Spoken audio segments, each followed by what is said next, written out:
Okay, hi, welcome everybody. This is Feature Bootcamp Week 1 for our 8-week feature writing bootcamp course that will take you from idea to finished draft in just 8 weeks of writing a feature film. This is basically how to write a movie 101, step by step. You will be learning a lot of organization and planning and making sure that we nail down what's going to happen on every page of the story before we even commit a single page to, proper format and everything. So that's the sort of script camp method, and you're going to be really going through an intensive version of it in this 8-week class. So let's take a look at our slideshow here. Script camp, if you don't know, if you're just watching along on one of our many platforms, thanks for being with us. We're on YouTube, Twitch, Twitter, and Discord is where we hold the classes, so make sure to download Discord and come join us on there if you want to participate. And join the classes live, which are they're all live instruction, over 70 hours of classes a month. We're a screenwriting community that takes you from idea to first draft to more polished script, and it's like a gym that you go to get better at writing. We have lots of free classes, events, and workshops, and also paid ones, VIP member classes, these boot camps. Like, this is a free preview of our boot camp course, which will continue on for 7 more weeks after this. And we have writers' labs, script swaps, groups to join, and many other fun things on the server. Just the brief couple facts about me. I have been a working and professional screenwriter since 2017 when I first got signed, and have been running the classes on Discord for Script Camp for 2 years now, a year and a half, 2 years now. And sorry, Connor, could you activate the Discord stream? Oh yeah, I could do that. That way, you could watch on Discord as well as on our streaming platforms. 1 second here. Let's do it like that. Okay, so you should be able to click next to my name and watch along on Discord too. So, I think that's enough about me. Been a writer since 2017, have a script set up at a major production company in town, teach the boot camps and writers' labs on Saturdays.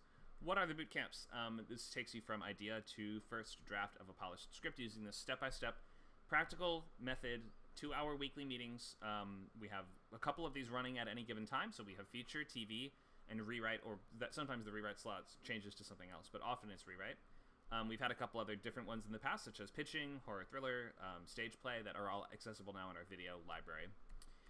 Let's look at the overview of this course. So last week was when we actually started, or it wasn't last week, it was 2 days ago. On the Wednesday of this week, we had our free preview of an introduction to this program, wherein we went over some basics of how to be a screenwriter in the U.S. Hollywood American system, how to come up with a logline, what is a logline and why is it so important, that one-sentence expression of your premise that's going to be used to communicate what your story is and also to keep you on track while you're writing it. This week, we're going to finalize those loglines, so even if you weren't here last week, we'll try to have a final logline by the end of today. If you're trying to decide between multiple different story ideas, this would be the day to decide. You must have decided on your idea by the end of today's meeting.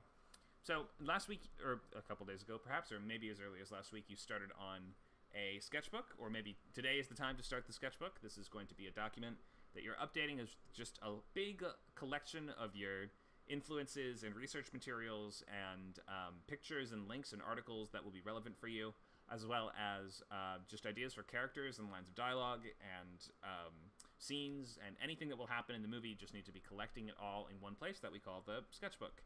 So you should have been working on that if you were at the intro. If you were not at that one, then start that today, and you should be filling that out all this upcoming week.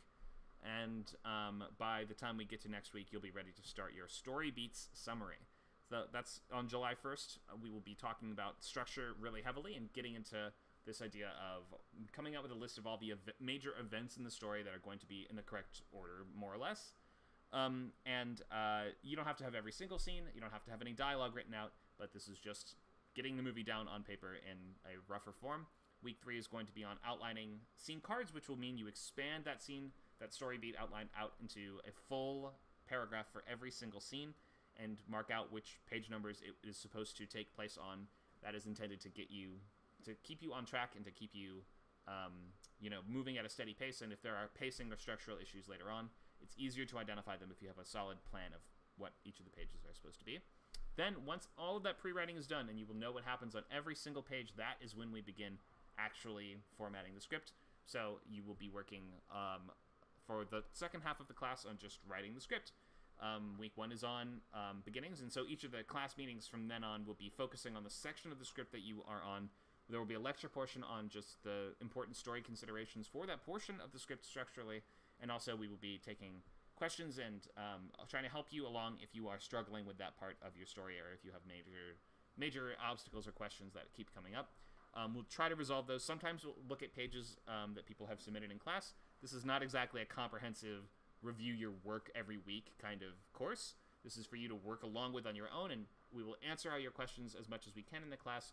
But if you have one-on-one work that needs to be done where you're like, this is just not working, I need longer, then that's what lab is for. That's like office hours on Saturdays from 4 to 6 Pacific time, where you can come with questions or topics that you want to hear more about, or just up to 5 pages of something that you're working on if you'd like it reviewed, or any specific feedback.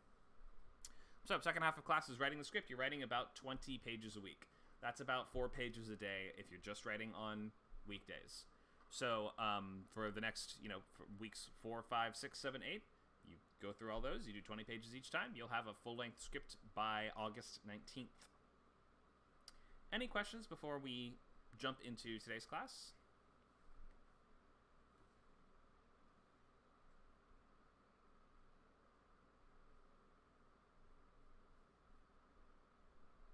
Okay, let's go right into it.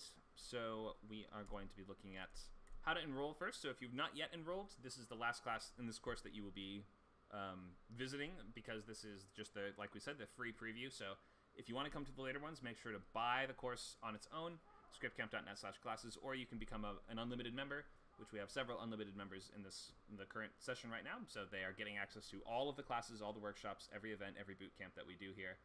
Scriptcamp.net/membership is the place to sign up for that.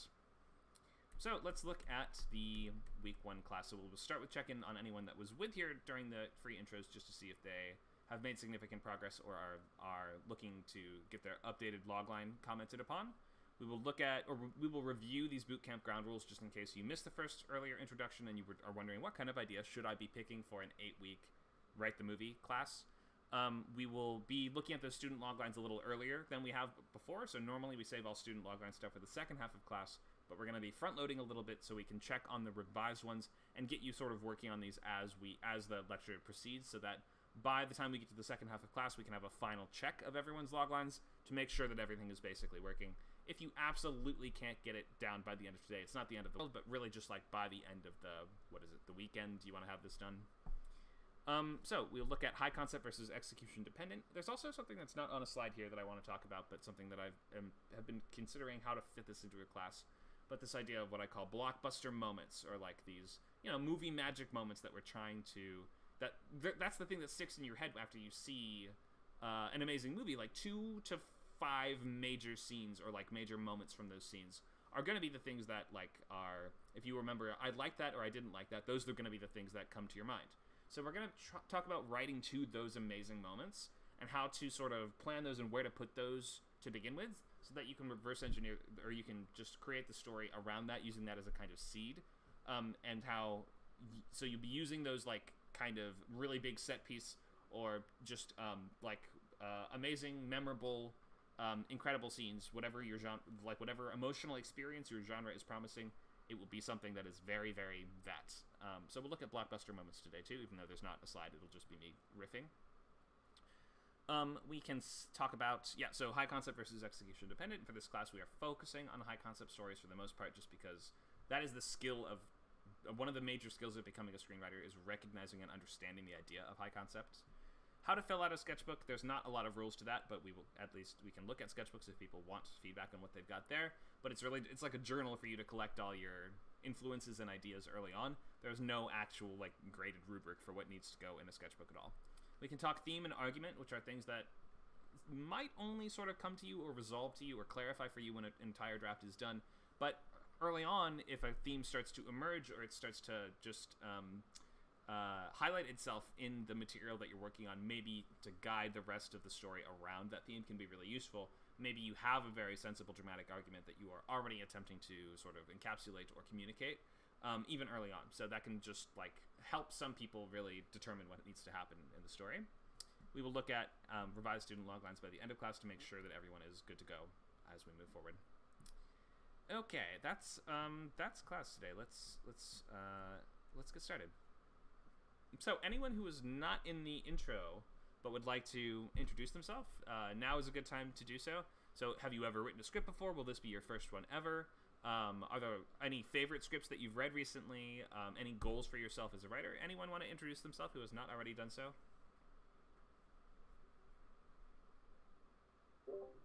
My name's Andrew. I've taken past classes, and I hope to jump back into screenwriting after taking a little bit of a few weeks break. Awesome. Glad to have you back, Andrew. And are you working on a new draft of something you've written before, or is this a brand new idea that you want to write in this course? You're doing a new version of a previous idea, right? Go ahead. Yeah, I will. Yeah, there was a. I'll be doing a rewrite. Okay. So because we have a rewrite class that we're working on that starts tomorrow, maybe consider checking that one out and just seeing if because we're not 100% sure if we have enough students for it yet. But that might be a better option if you want to do just a rewrite rather than a brand new original movie. Well, actually, that's a really good idea. What time is the rewrite class? That's noon tomorrow. Okay, I may. Well, my Saturdays are usually kind of crazy with schedule-wise. Mm-hmm. So I may not be able to participate tomorrow. But I'd like to. I'd like to be involved. Sure, yeah, we can work it out, and you can definitely stay in this one if you want to. But this, as you've been in this before, so you know this one's more about like step by step how to write the movie. So maybe if you're sort of really re-envisioning some elements of it, then the early classes will be more useful to you. But yeah, just take what you need from it, and you're of course more than welcome to partake in the class as normal. You're a member for a long time, so glad to have you back. I appreciate this. Will I? Sorry to belabor this. Will I? Will I have enough time to catch up by class 2? Yeah. You should be fine. We'll work it out, but we can still try to fit you into one of the groups assuming we have enough students to start groups like we want to. Okay. Thank you. Great. Okay. Thanks, Andrew. Anyone else want to introduce themselves? Tell us what you're working on, what you would like to learn, what you've read before, or something you've read recently that you've liked, maybe, or just what your goals are as a writer. Hi guys, my name is Marcus. I am working on, well, actually, I was working on a novel, and then it turned to working on a couple of different novels, and I kind of realized I have a problem finishing this stuff, and I have a problem kind of developing. I jump right in and I try to do pantsing, and I just realized I need to actually get better at being more linear and with story. And I like the idea of these sketchbooks having something to share and show and get feedback on besides waiting to finish an entire novel, which may not even happen. So I've taken a TV writing class, but I didn't finish I have like it was a thing where we did 3 pilots. So I have 3 rough ideas for those, but I'm setting those aside. I'm interested in film writing now because I like the idea that you have to do a complete story. And so I'm really liking this idea of doing it in 8 weeks and, hopefully getting a lot of these down and, kind of realizing it's not going to be a masterpiece, but just, get it out there and get the practice. So I really like the structure and the whole idea behind everything. So. Awesome, thanks, Marcus. Yeah, I agree with you. The clear advantage to me of writing movies as opposed to writing TV shows is that you just get to write the end, whereas a show is not the end by any means. It's like just one piece of very, very many. So if you're more into the idea of self-contained writing that has the satisfying beginning, middle, and end, then writing features and books is probably indeed what you want to be doing. We're going to be adding more novel writing classes too as we go on because I have been shifting much more into that over the past year or two. But yeah, glad to have you, and we hope that these classes are not way too late for you to attend. We're still looking at maybe changing the times around a little bit, so we will keep you updated there. Anyone else? Yeah, hi, I'm Kevin. I was actually in the feature bootcamp the previous one, and I'm back with another logline, and I'm looking forward to doing it. Great. You're at it again.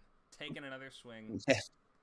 Yeah, no, it's good. I mean, it's kind of agree with what Marcus says. It's good to actually start and finish something over the course of 8 weeks, and finish off the first draft for the script from the last course. So I'd like to do the same with another idea.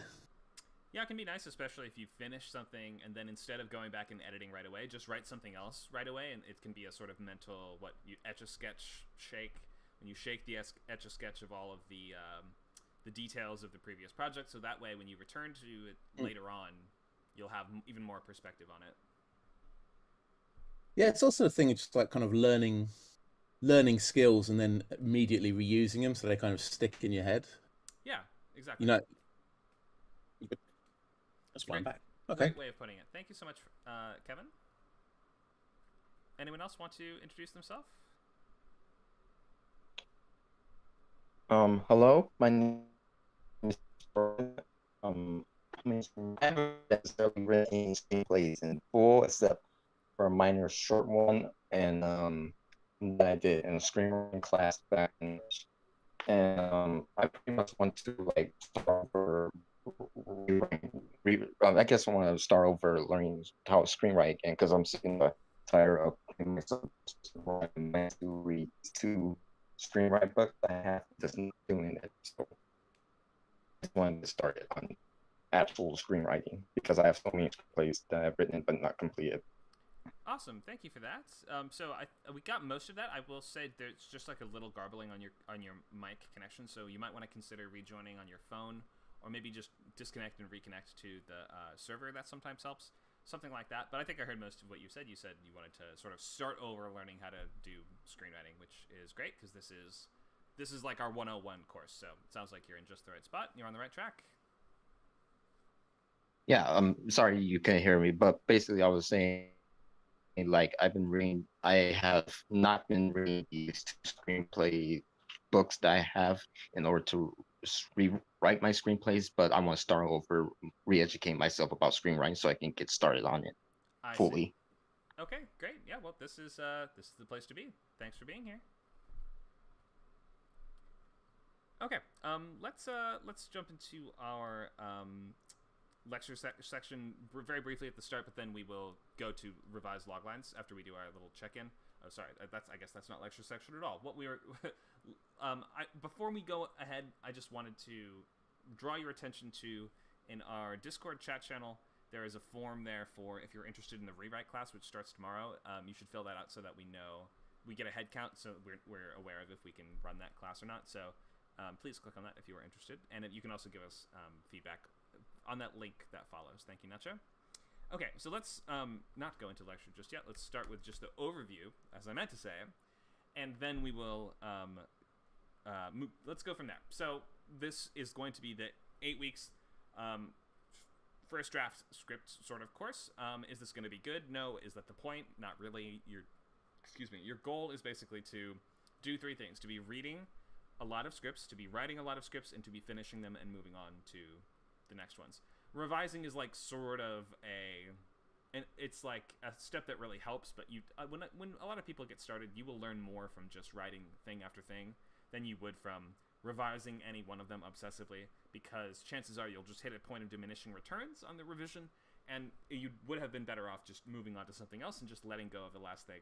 And by the time you do that several times anyway, you look back at the early stuff and probably say, oh, that's way below my current skill level. So chances are you will learn the most from just write something, revise it once or twice, then put it away and move on. So no individual script really has to be good. You're just going to the gym. You have to get the bad scripts done before you can get to the good scripts. So pick a relatively new and fresher idea for the class, some new idea that you are less attached to or less invested in, not something you've been working on for years, or not your autobiography, or not something based on, your grandfather's final words or something like that. You probably want to pick something that you can finish in 8 weeks. And that means probably don't choose... Wait, do I have my guidelines on here? Yeah, here we go. No true stories, or anthologies, or rewrites, or adaptations. If you're doing a rewrite where you're sort of starting from the beginning, that is usually more along the lines of what we're doing here. If you are, totally tearing it down, then re-envisioning it from the ground up, that it can still work. You probably don't want to do a historical, just because of the amount of research that it will involve. You probably do not want to write about clones, parallel universes, and excessive use of montage and flashback, or different sort of like branching timeline structures. It's really tricky to manage those, so I wouldn't recommend that as a first project or as a bootcamp project. Just don't do time travel. Just believe me, if your script has like 1 or 2 time travel elements, it's not going to kill you. But if you do a movie that is fundamentally about the mechanics and problems caused by and like people solving problems in time travel or with time travel, or time travel making up a large part of just what the characters are interacting with in the plot, it will be extremely difficult and confusing, and it's just hard to keep straight. You just don't do it. So yeah, just beware of devices on the page that will be really tricky to manage or that will require a lot of extra work. You want to write something in 8 weeks. That means pick something kind of breezy and fun and something that you're not terribly attached to. So if you don't have any ideas, maybe think of what is some crazy mashup of concepts that you've always wanted to see. You can think, I only ever come up with Die Hard clones. Like, my ideas aren't really original enough or aren't really good enough. But I've been talking recently, and we just made a video recently about how you just need to kind of be a fan of your own ideas and just be a bigger fan of yourself.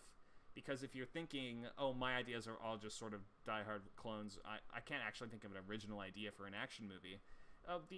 You should ask yourself, well, why couldn't that be awesome? Why can't we take the plot structure or the plot type of that movie? We say it's Die Hard, but we change the time period, we change the main character, we change the villains, and we change one other thing, like, I don't know, the method by which our main character is taking on these villains.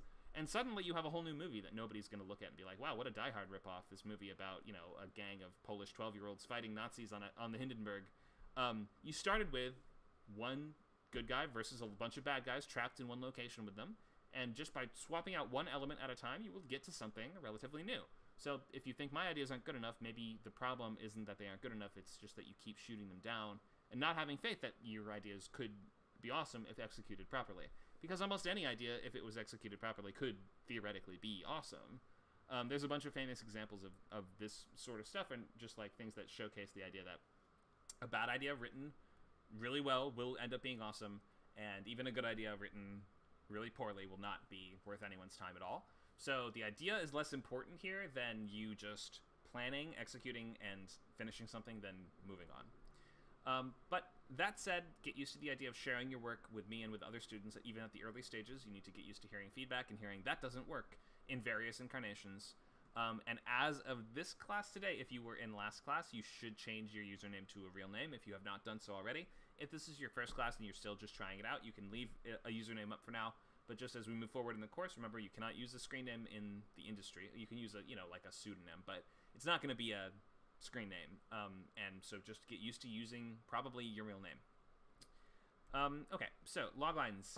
If you already worked on this, then you have some basics for this, but this is your entire story distilled down to a sentence or possibly 2 sentences, but almost every time I see a 2-sentence logline, my first thought is this should be 1 sentence. It needs to imply what the visual action of the story will be, kind of suggest an internal journey for a main character that is intertwining with an external one, that is following them across clear, tangible goalposts on the progress to some kind of external goal, that we understand this internal journey will knit with that external one to give us satisfying cinematic experience. So Logline's going to tell us who is the protagonist, because yes, every movie has a protagonist, and you got to think in those terms. What do they want?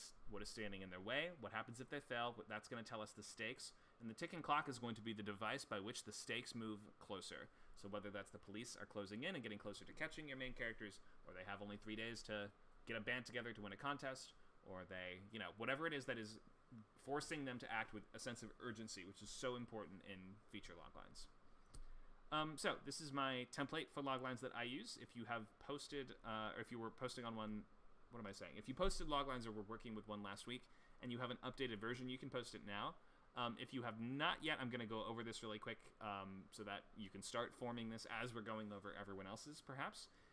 This is when or after the inciting incident, an adjective protagonist must conflict or else stakes. You might frame that also as before, in order to, stakes or ticking clock. Just give us a sense of like where is the urgency and motivation. So we are looking for a main character that has to act because, and they, we want to avoid words like they decide to, or they consider, or they discuss, anything like that, very non-dramatic. We're looking for this character must or struggles to.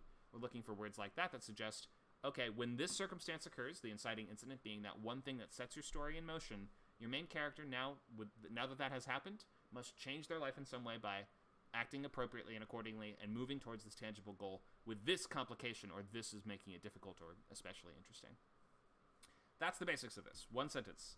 You're going to try to pull this off in 20 to 40 words. I don't know if I've ever done detailed word counts on these, but don't go way too crazy. If it takes more than one breath, you're taking too long. So take a breath, a normal breath, and try to read it out loud. And if you run out of breath by the end and force yourself to go, then it's too long. You need to be able to express this relatively simply. There's not really a hard cutoff on how long this should be, but if it starts to feel like a long sentence, or if you start saying things like, the wife of the father of the engineer of the royal kingdom, and it's like you just said 4 of those in a row, you should have probably found a way to simplify what that character is. So this is going to come very much down to elimination of excess or unnecessary words, and the streamlining of the sentence as much as you can. So let's take a look at some loglines from last week, if you have them.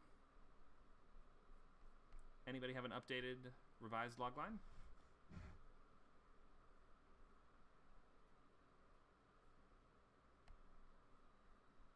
Big Mac Master says, I have one. Okay, great. Oh, sorry, it came up as Big Mac Master that's his username.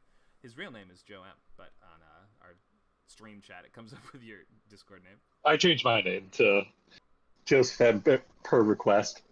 Okay, sounds good. Great, yeah, go ahead and post it. Anyone else have an updated logline? Thanks for that, Joe. Kevin says he's working on it. That's fine.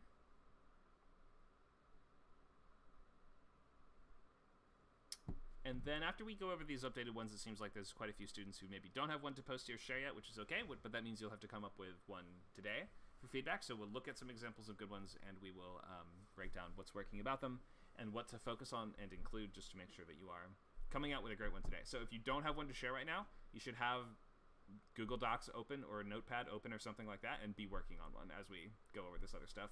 The goal is to have a completely finished logline by the end of today. Thanks for posting this, Lazima. And Morgana, thank you. Okay, so let's start with Joe, and then we will take a look at the others. So we have the Ascent. Go ahead and read it, Joe. First, do you want me to post by comps as well? In the genres? Sure. Okay. Well, while I'm typing this out, this is a sci-fi adventure, and the comps are Prospect and the 1999 version of The Mummy. Right. The logline: after the archaeologist and a traitorous treasure hunter race across ruin-filled landscapes ruled by a mad AI to escape the planet before their supplies run out. All right. This is starting to sound very much like the back of a pulp novel, which I guess is is the tone you were going for, so that all works fine. Let's take a look. I'm going to post it in here. Okay, the Ascents.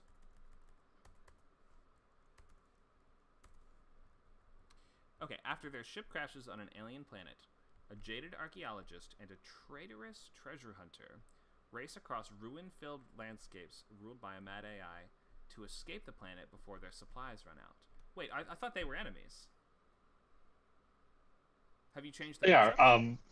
After, not the concept really, more just like the mechanics at the beginning.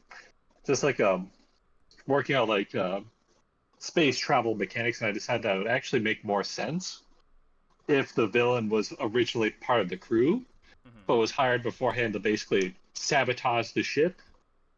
And so, like, instead of him, like, basically leading an attack crew, he just, like, mid-descent, basically causes the ship to self-destruct while he flees, and the archaeologist is the only one who manages to escape. Okay. Or something along those lines. So the issue, I like, that all sounds good, and the sentence you've written is very evocative, and it sounds great. It's just, I thought they were working together based on this log line. You've framed it so we don't know what a traitorous treasure hunter is. Traitorous to whom? I think you mean traitorous to our main character. So I think it should be something a little more like when the inciting incident then therefore is not really their ship crashing, it's when he's betrayed by his partner, right? Yes. Okay. I see what you mean. Yeah, so that way, if you're just saying traitorous treasure hunter on their own, it sounds like, oh, that's just someone we've teamed up with for the purposes of this mission. That could mean traitorous to the evil king, whatever it is that's going on in this world. So you should specify that that's actually the villain. And clarify that relationship. Okay. And yeah, maybe that might require change inciting incident to when his partner betrays him. Blah blah blah, etc. You get the idea. Okay. Besides that, I think this is looking really good though. Any questions on this? Not for me at least. I've largely just been working on fleshing out the world and the characters over the last week, so great. I'll probably just continue working on that. Yeah, absolutely do. This is looking good. Thanks, Joe. Thank you. Okay, let's look at other updated ones from last week. I don't think that Lazima posted two lies and one truth last week. I don't remember hearing this one before, so this is a new one, right? Yeah, I totally just changed it from the other one because I was a little bit too invested. Okay. I just didn't. Yeah, I was just. It was a lot going on in it, like you said, and it was kind of personal. Mm-hmm. So I was like, I don't know if I want to do this one right now. Okay, no I worries. can just wait. I just made up a whole new story. Sure, that's fine. We're gonna let's do the updated ones from last week first, but we'll get to new ones in just a little bit. Don't worry. Let's look at Morgana. We have Brutally Normal. This is one from last week. Do you want to read this out for us? This actually from not last. I wasn't here last week. I was here a couple of days. No, not from last week. Sorry, Wednesday, right? Yeah. Yeah. Okay. My bad. I'm thinking of it as last week because normally my classes are a week apart. But yeah, I mean the intro class. No problem. Okay, so go ahead and read this out for us. Yeah. So after a school board bans a high school production of Rocky Horror Picture Show, a rebellious teen stages her own production with the help of her misfit friends. And I'm just using Rocky Horror as I know I can't technically use that, but why not? Because of copyright issues, or I don't know. I know I know I can mention it, but I can't do any songs of it. So I'm just using that as the template example. Does that mean that the story is not actually really going to go into the production itself? No, it is. It is. Oh, it is. Okay, so you mean you're going to have a sort of in-world analog to this actual production? No, I mean, by using Rocky Horror as a placeholder, I meant for copyright issues, if it ever actually got made somehow, I can't actually use it. Okay, I see. So you aren't just going to write it as if it is Rocky Horror. So it's just an example. But yeah. You're going to include songs and scenes from it, but then be the idea would be that you would swap those out to something that would be accepted if it ever were to go anywhere? Yeah. I see. Okay. Yeah, you can do that. Sure. No reason not to. You can write as much copyrighted stuff in scripts as you want, usually, unless if it's going to be a fan fiction. Fan fiction is too far, but if it's just a plot element, you can almost always do it, and it will open unexpected doors for you sometimes. I've heard some good stories and anecdotes from my other screenwriter friends that sort of support the idea that you basically, just include whatever brands and other, actually existing things you want. It will sometimes work out more than you think it will. You won't get in trouble at all. So this is a fine way to do it. All right. Let's look at this. After a school board bans a high school production of Rocky Horror Picture Show, a rebellious teen stages her own production with the help of her misfit friends. Why is this so important to her? So she is a drama student, and this is the problem I'm having with this logline, to make it concise. She's a drama student. This is her last year in high school, and this is like sort of her thing. She knows she's not talented enough to like become a Broadway actress or anything like that, but she loves doing this, and she loves Rocky Horror Picture Show, and the fact that the school, like, it's relating to like all these recent bannings of books and all that stuff. So it's just that sort of banning of all these things that she loves is just, something that she's opposed to so strongly. Okay. It's just I'm thinking that the basic idea of the story works. I'm just looking for a little more engagement here, because it sounds like your main character doesn't have a super strong motivation at the moment. It sounds like she just kind of is annoyed with how her school does things and wants to do a play, which I feel like with this kind of story, you need a little bit of something stronger than this for the most part. I mean, your comps here are Bring It On and Waiting for Guffin. Okay, so yeah, Bring It On is like a competition type movie with high stakes. Waiting for Guffin, as far I haven't actually seen, but my understanding is that one is a little bit of a lower key dry sort of comedy. It's probably not as based on high stakes competitions, would be my guess. No. But, so, like, you can totally do a sort of mumblecore, like, Richard Linklater type of movie if you want, but Bring It On is not like that at all. Bring It On is, like, big studio comedy, so that's why the comps are sort of there, is to sort of clarify what you're going for, and I guess I'm not quite clear on which one of those you are going for. Do you see this as a big studio comedy, or do you see this as an indie mumblecore type of movie? I see it as like a teen comedy. I don't know, like, Bring It On, I meant it like as a teen high school example, not so much like intense competition. Just like I couldn't think of like the right high school type thing for this movie. Because I do love high school movies like Fast Times at Ridgemont High and all that, but I couldn't think of like the right example using this drama aspect. Maybe like Election from 1999 with Matthew Broderick is kind of just like the weird intricacies of high school, but I don't even know, like, I guess Waiting for Guffman is probably the better example, but yeah, I just wanted to include a high school movie. Okay. So I guess I'm still haven't totally clarified exactly, because you like my thought would be that you will need a stronger character motivation for this. Just because this high school has banned a production of one specific show doesn't mean you can't be in another show.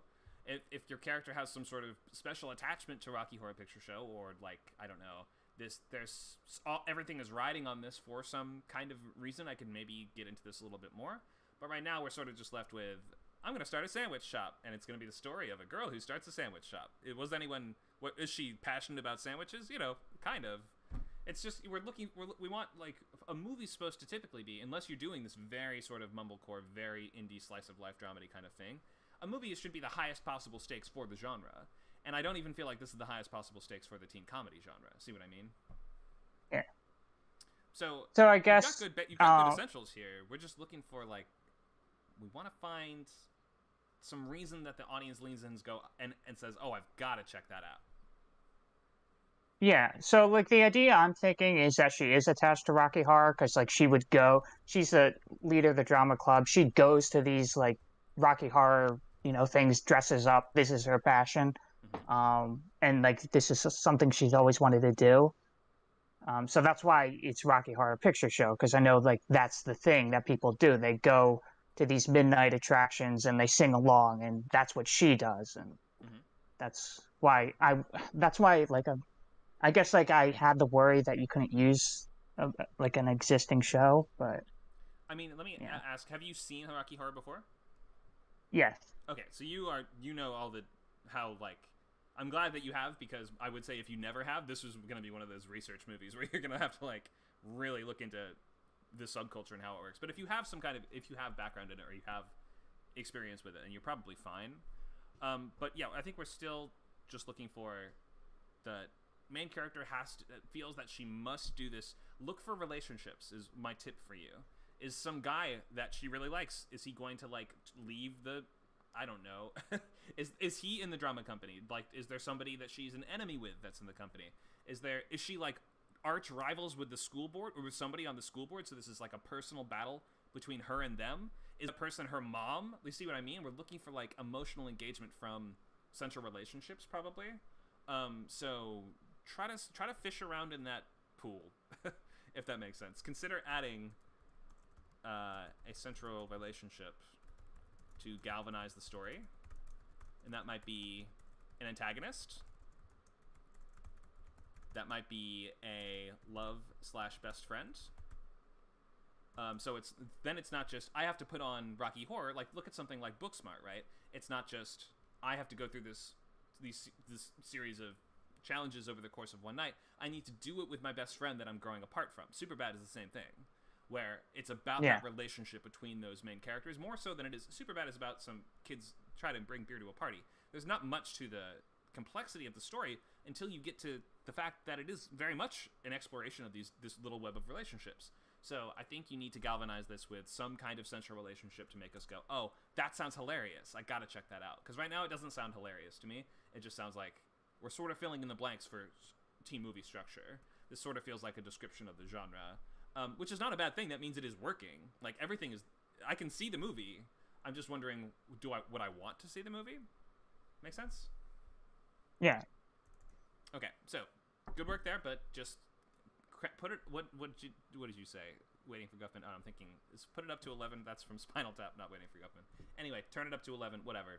Add the spicy salt guy meme thing. The little Salt Bay. Add that little dash of spice. Any questions on this? No, that pretty much answered it. All right, thanks so much.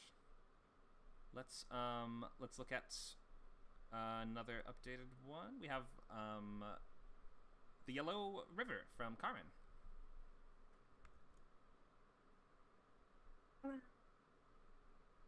Hi, Carmen. Can you read this out for us? Sure. Okay. Let me see. Let me scroll up here. An introverted little boy left to fend for himself sets out to find his sister, taken from his arms at birth, before his village is destroyed by an impending flood. All right, thanks for that.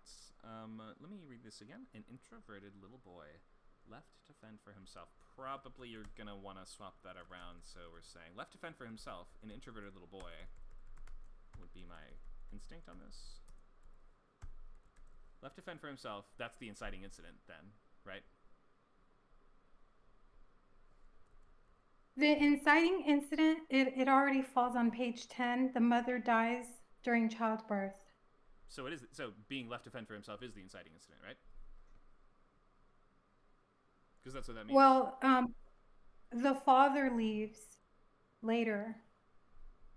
So, okay, and that happens... But the thing that kicks off the story is the kid being left on his own, it sounds like. Right? Am I way off? What page is that supposed to happen? It doesn't matter. I think you're overthinking a little bit.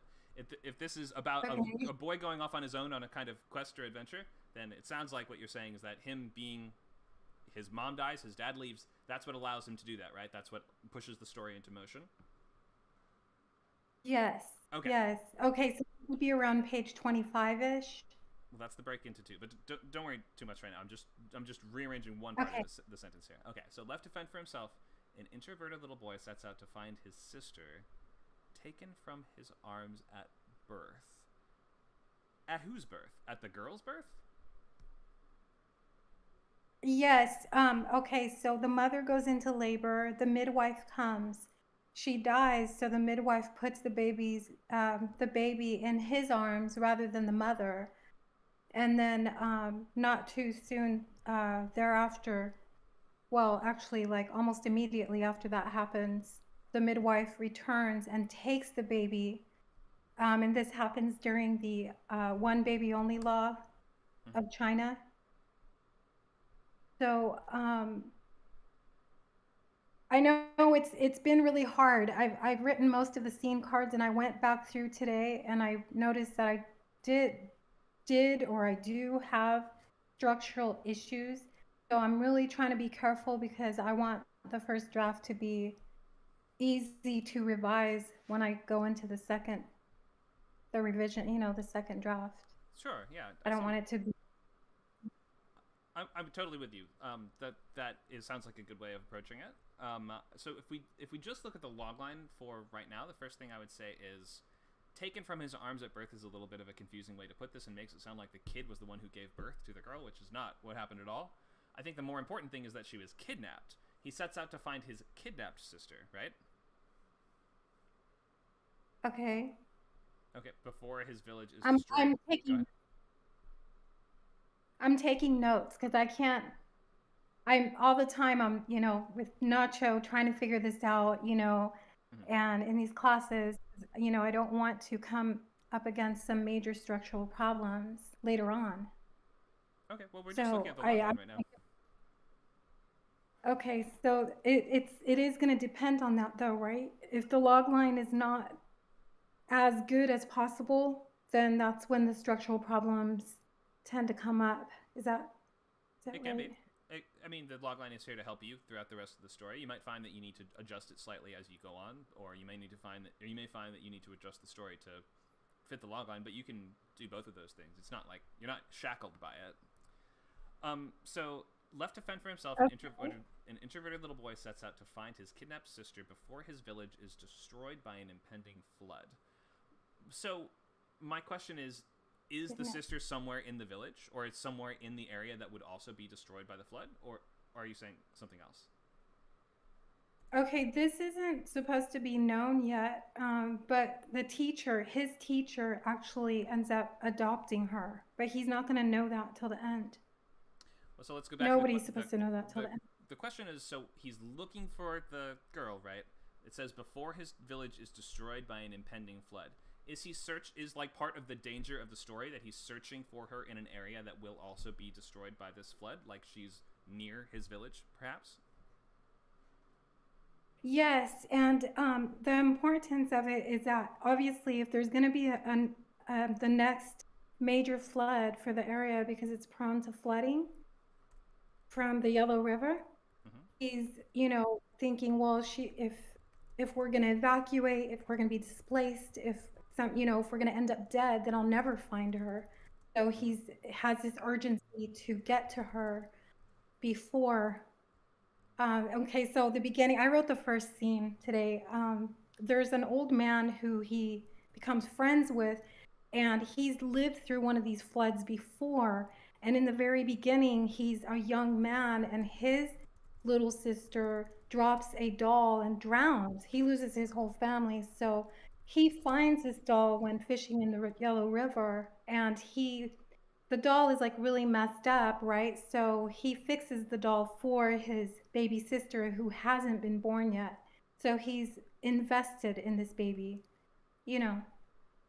Okay, so I think we're getting a little off track because we're still just on the logline at the moment. So let's go back to the logline. My notes so far are going to be, you are saying that his goal is not to really just find his sister, it's to get her out of this flood zone. So after he finds her, there will be a whole other part of this where he needs to then escape from the flooding area. So you might want to consider hinting at that in the logline, because the scope of the goal is slightly higher than you've presented it as.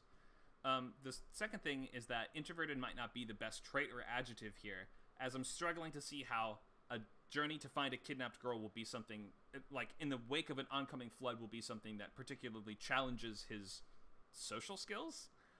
So you might want to consider, is there a better trait for him, or is there just a better way of explaining what you mean? I mean, if he is kind of like meek, or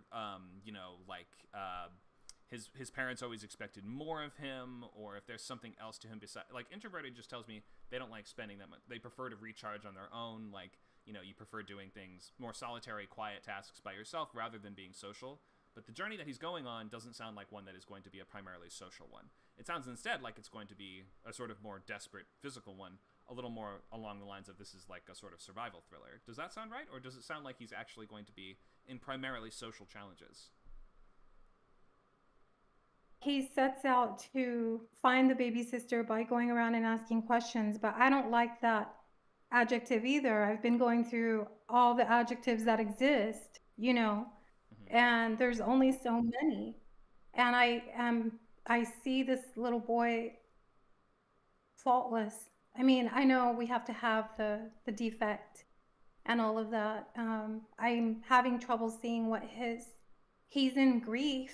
I mean, he's grieving the loss of his mother, and also the fact that his father has left him emotionally through drinking and hiring prostitutes and stuff. So he's lonely. I'm really trying to find that adjective that, like Nacho was saying, that poses the irony, that provides like an irony or a difficulty in completing the task ahead of him. You know, like what you guys were saying.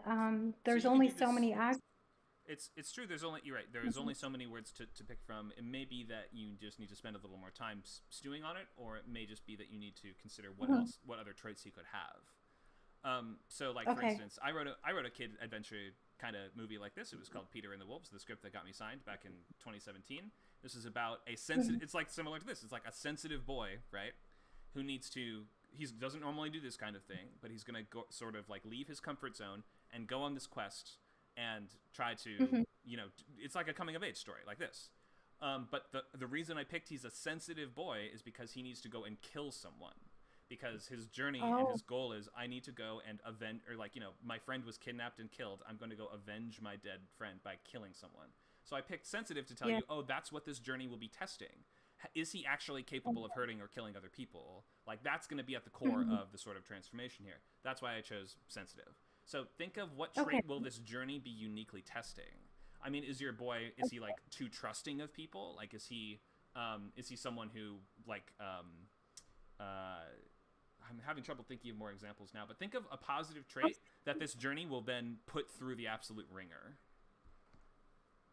I was going to say gullible, because one of the main narratives of the entire Act 2 is that in order to find the sister, different people keep telling him, like his father, like not necessarily his father, but his father's girlfriend and the teacher, and then the Muslim father who comes later on. But the father arrests him. But anyways, he keeps believing people when they tell him, I'm going to help you find your baby sister, but they keep abandoning him, and then his hopes are crushed, thinking, oh no, that was my last chance to find my baby sister, kind of thing. And then so he has to keep looking for that assistance, and he's always being disappointed and let down. So I thought about gullible, or you said another word, trusting, like a second ago. Trusting. He's maybe sheltered, perhaps, because you are gullible or trusting because you are too sheltered, aren't you? He had a great relationship with the mother, and she was a doting kind of mother. So, or was, or whatever. Yeah, something like that. Yeah, that might be right. I'm going to keep writing, because I've been writing a lot about this story, and usually I can work it out if I just keep writing. I can work it out, Yeah, that's a good way to not do the it. actual script. So okay, so on this, left to fend for himself, blank little boy sets out to find his kidnapped sister, and that's what Nacho said too. And the reason why I couldn't jive with kidnapped is because it's a law, and I'm wondering if they even consider that kidnapping when they had those laws. So maybe, like you're saying, maybe I'm overthinking it, because here we would consider that a kidnapping. I think he would consider it a kidnapping. Yeah, that's true. Yeah. Oh, my baby sister. Where'd my baby sister go? Yeah. Okay, so sets to find his kid. The nuance is too much to explain. Kidnapped is just like a way of explaining the situation. You don't need to go into the exact specifics of the legality or anything like that. Okay. So yeah, it is like overanalyzing because of the differences in the culture and everything. Okay, so kidnapped sister in time for or before an impending. I'll figure it out. Yeah. So just keep in. Okay, I'll figure it out. But I'm gonna go ahead and just keep doing the scene cards and stuff based on this log line and find that otherwise I'll never, because I feel really inspired to write this, but I'm really stressed out about the log line, So No worries. Yeah, you can always. yeah, The logline yeah. is not. It's not there to imprison you. It's there to help you. So I wouldn't be stressed out by it. Just if you're already writing, then keep going and use the logline to help you as you go on. And you can always change it if needed. Okay, thank you. Thanks, Carmen. And thank you to Nacho. Okay, let's look at any more of these that we have, and then we will go into a little lecture section. And let's see, I got a message as well. Andrew says he's going to have to leave early. That's okay. Can I place you in the rewrite group? Yeah, no worries. So we'll take care of you, Andrew. It's all good. Let's look at. Oh, and if you have a logline to look at, we're glad to also look at it today. Let's. Is that all of our revised ones? Yes, I think it is. Okay, and then Joe has one more revised one for us. Let's just take a look at this. Then we'll go into slides for a bit. Then we'll look at brand new loglines. So again, if you are not totally done with your logline, you should be working on it as you're hearing us talking, so that you can make sure you'll have time to post it and get feedback on it to finalize it before the end of class today. What was I just about to do? I was going to look at Joe's. That's right. Okay, so after a betrayal by his colleague leaves him stranded on an alien planet, a jaded archaeologist races across ruin-filled landscapes ruled by a mad AI to stop his betrayer and to escape the planet before his supplies run out. Yeah, this is quite good. I'm just thinking it's like one clause too many. It's like or like not quite clause, but if try to just take like 4 words out of this or something like that, but you're basically fine. You basically got it. By the end of the process of writing the script, though, I'll bet you'll have been able to take a couple words out of it. I will just say, I'm gonna call you done for now. Though you get the gold stamp for now. Sounds good. Okay, thanks, Joe. I totally get. Yeah, from this, we have the inciting incident, we have the main character, we have the antagonist, we have an interesting location with a clear, tangible goalpost, and a complicating factor in the middle of it that tells us sort of something that we haven't exactly seen before, and we have a ticking clock and this sense of motivation and urgency. So that's all there. At the end of that, I'm just like, but it didn't sound quite right. But it's not a huge deal. You've checked off every box. So just, I don't know, maybe see if you can take 3 words out by the end. But in any case, it's looking good. Let's look at slides. Thank you. Thanks, Joe. Hi, Ed. Sorry, did Marcus post something? Did he? Did we go over those? Are these new ones, or were these revised from last week? Those are new ones. They're new ones. Okay, yeah, we'll look at those right after these slides. Okie doke. Cool. And you can be revising these as we go. If you can edit your post if you already commented them, and be changing stuff as needed. But so remember, let's just look at the kinds of stuff that we've gone over so far. Specificity is going to be one of the biggest things. Specific main character. We need to know why this person. It shouldn't just feel like a dude or anyone. We should have a clear. And that's why that adjective choice is so important. Or the way that you frame who your main character is. Because what you're doing there is you're implying what their internal journey will be in this logline. You're saying they're starting from this place, and they're either going to be using whatever trait that I've mentioned as a tactic, perhaps, to be accomplishing their goal in the story, or it's something that's going to make this particularly difficult or ironic or interesting for them to be doing it. It's the whole difference between, a guy needs to go and kill a whale movie versus a guy who's terrified of the ocean needs to go and kill a whale, because then we have an internal journey that we understand.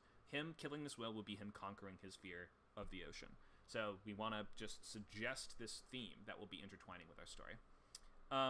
Let's go to our slides here and bring up a few more. I think we went over most of this last week, but this is less about originality than it is about a logline that would have a clear audience. You know, it doesn't have to be the most original thing ever. The goal is to write something and finish it, so don't worry way too much about originality. But it's nice to have. We want to make sure there's a clear and distinct hook here, which is, I think, sometimes what we're missing from a script that just sounds. I'll say it sounds like a description of the genre because it doesn't sound like it has a clear enough hook. some sense of irony, some interesting point of view, some relationship at the heart of it, some variation or interesting mashup of elements that we just haven't seen before. So if you have a logline that's like working, then sometimes it's just missing the salty spice that is going to cause someone, because you have to imagine, you read the logline to somebody who watches that genre a lot, and if they go, ooh, that one, put that on right now, then you know you found something good. But if they're just like, then why would a reader read it? We have some loglines of mine here. We don't have to go over these. I think I've gone over them before. But let's look at just some feedback on some Blacklist users' loglines here really quick. And I've done this in previous classes, so I won't spend way too long doing all of these. But we start at the top with an idea that's so kind of vague and broad and unspecific and nebulous and intangible that it's barely a movie idea. A young girl confronts what it means to follow tradition. That does not sound like a tangible goalpost, does it? A tangible goalpost is like, a hobbit needs to drop a ring into a volcano, right? Okay, this tangible thing that I can pick up and I know when it is accomplished because we can watch it occur. But we can't watch someone confront what it means to follow tradition. I mean, that's the theme of the story, or that's like part of the sorts of stuff that we're doing in the story, but that doesn't actually have a finish line that we can see. So we're looking for that in movie, and so that's the difference between a novel type of plot line, which might be just characters consider their position in modern America or something like that. Some plays have loglines kind of like that. A movie logline has to have that tangible physical journey of some kind, and that can just take part in courtrooms or people just sitting around or just sitting around and talking sometimes, but for the most part, get your characters up and doing stuff and give them some kind of really clear goal. You can see why so many drama stories will take, like, I don't know, it's a road trip story, because the road trip is just the perfect, most cinematic device ever. We have to go from point A to point B, facing obstacles along the way, and by the time we get there, we understand that we will have succeeded at our overall goal and maybe overcome the personal challenges that are facing our characters, because our understanding is that we won't be able to get to the end of it unless we overcome those challenges. So think of the road trip thing. If your story sounds sort of too vague and nebulous and lacking that sense of urgency and goal, you might need some kind of Battle of the Bands or road trip or something to frame the movie around. A nice suburban couple own a painting. Desperate for cash, they wonder, how much is it worth if the artist dies? It's an interesting question to get you thinking of a movie logline, but it's just so kind of vague, and it doesn't really have a main character. Remember, a couple is not a main character. A group of people, a group of friends, a group of teenagers, they are not main characters. An army squadron is not a main character. We need one person that has been singled out, and we understand this will be the story of this person and the time they accomplish this almost impossible task. So last one is an arrogant runner embarking on the Marathon des Sables, maybe how you say that, the toughest foot race on Earth, faces a race against time to survive when he becomes isolated in the desert and a hostage to its harrowing conditions. This one answers all the questions and has that specificity and character and hook, but it's just overwritten and it's too long and it's a little redundant. An arrogant runner embarking on a race, the toughest race to survive, faces a race. We just said he's doing a race 3 times in 3 different ways. So, especially a race against time to survive. So, too many words in there, inefficient wording, but like generally those questions are answered. Let's look at a really, really, really great logline. And normally, I will say the exceptions to this that you should not follow. Don't name your characters in your loglines unless it's based on a historical figure or it's a public domain character of some kind. This is something that Colin Bannon just does for some reason on a lot of his scripts that are listed. I don't exactly know why. You should not do it. Hurricane holdout Julie Mills, who lost her husband 2 years ago, refuses to evacuate from her dream home during the most dangerous storm in a decade. This is already a 2-sentence one, so normally I frown at those, but this one is working great. As the storm worsens, we might even be able to condense this one by saying, as a hurricane worsens, a reclusive holdout must defend her home against Mother Nature, a band of looters, and something much more sinister that arrives with the hurricane. So, I'm not sure why that character is named, but great, awesome world, concept, scope, and time frame. This idea blooms in the mind to see I can see the entire movie from this. You can be a little bit vague and coy if every other element is in place, like saying, something much more sinister that arrives with the storm. Normally, we'd want to say it's a ghost or whatever, but here we've gotten enough of the other questions answered that we are leaning in, we are intrigued, and we are seeing other sorts of threats and challenges in the story. So, and just by being familiar with horror dramas, then we know, okay, it's a supernatural thing, probably connected with the loss of her husband, which is why you mentioned it. So we have a lot of faith that the author is going to, we're in good hands with this writer, and like you mentioned the dead husband because that's directly relevant.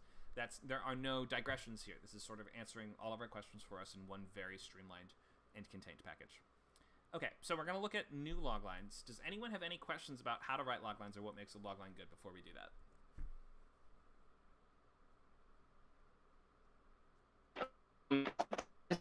Probably at least you don't need to max the standards what people look in for a log line. It's not intentional, not right log lines. I don't write log lines for my benefit. What the story is, like make a log line that seems like from a log line.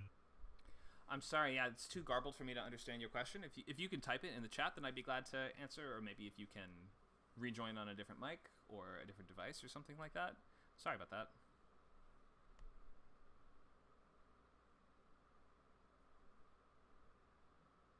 Nacho suggests perhaps it's Wi-Fi connection issue. Not sure, but yeah, just type it out and I'll read it and answer. No problem.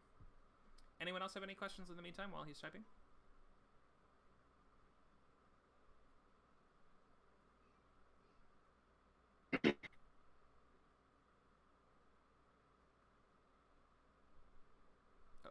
Okay, we're gonna are you there, Alien Boy?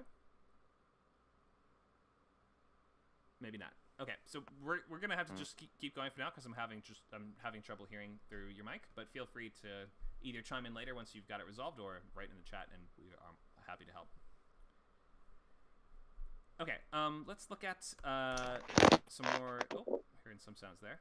So let's look at some more of these slides here. I think we answered this I just asked this. Does anyone have any questions on how to revise their logline? Any questions? So just last notes on this before I look at loglines. Just don't nudge the kind of machine. Let the ball drop through the pegs to land where it wants to. So if you feel like, oh, this is starting to feel like less of a drama and more like a thriller, well, maybe it should just be a thriller if that's the route that you feel it kind of drifting down. So try to pick this idea that is exciting to you and that just gets your mind racing and gets ideas flowing. Okay, let's look at new loglines from students that are just joining us. Let's start with Marcus.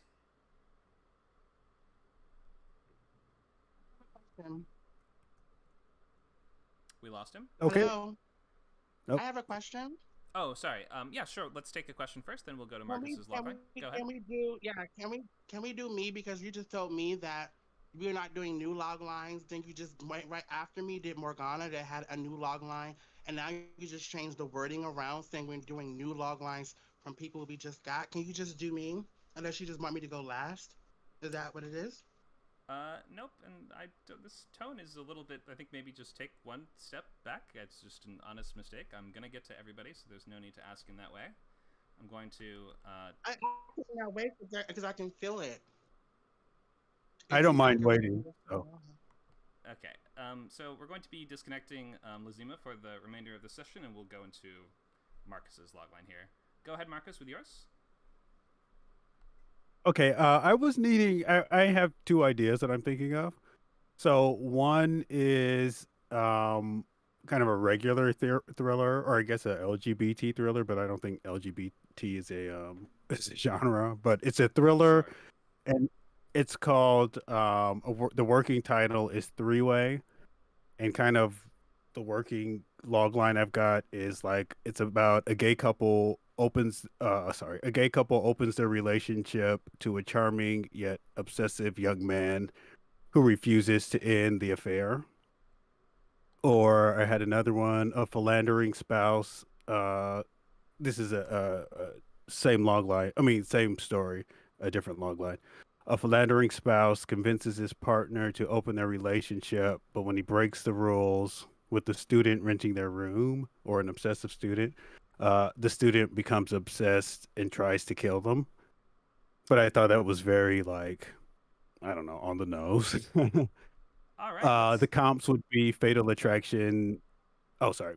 The comps would be Fatal Attraction. I was thinking of it like gay Fatal Attraction.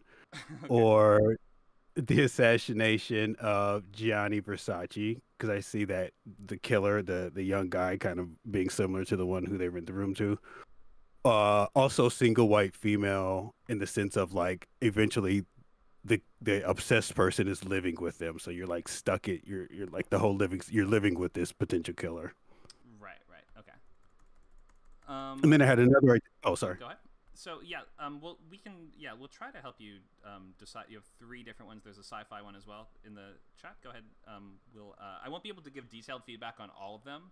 We can maybe help you decide, and I can like go deeper into one. So maybe pick your favorite. Okay. So it's 2. So this one is one, the 3-way. And then another one is called Nanette, and it's like a sci-fi mystery kind of thriller horror thing. So this one is an AI nanny falls in love with her new family, but for some reason she begins killing them. Okay. And so in this one it's kind of like I think it's kind of like Ex Machina meets The Hand That Rocks the Cradle. And then depending on if there's like an investigator, I thought it could be like it could have a little Blade Runner feel, but the nanny is kind of like Lamia from Raised by Wolves. So kind of, that's a journey a journey she can be going on. But yeah, those were the 2 ideas. All right. So, in this one, is the robot nanny the main character? I think so, because I didn't know if I wanted to do like there's a mystery component, so I didn't know who's the investigator actually. Is it an actual investigator who I need to write in and they need to be the main person, or is it the AI nanny who's trying to figure out why she's, maybe she's trying to figure out her programming. I don't know yet. Oh, that could be interesting if she's killing them but trying to figure out why and trying to stop it. If she's the protagonist trying to stop herself, that's super cool. Yeah, and like there's a twist. The reason why she's killing, well, I don't want to give the twist away, but the reason why she's killing it, I don't think I've seen it or anything like this before. But it has to do with like programming, but it's basically who programmed this into her. And so she kind of ends up having to find this out because she's actually the pawn being played by the master criminal who's trying to get away with the crime. Who's kind of having her kill the family. Okay.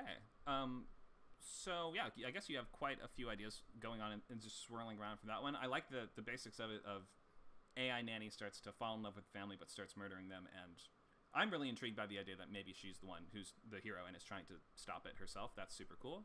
Haven't seen that exact setup before. As for the other ones, we have what was the first one called? The thriller about the 3-way.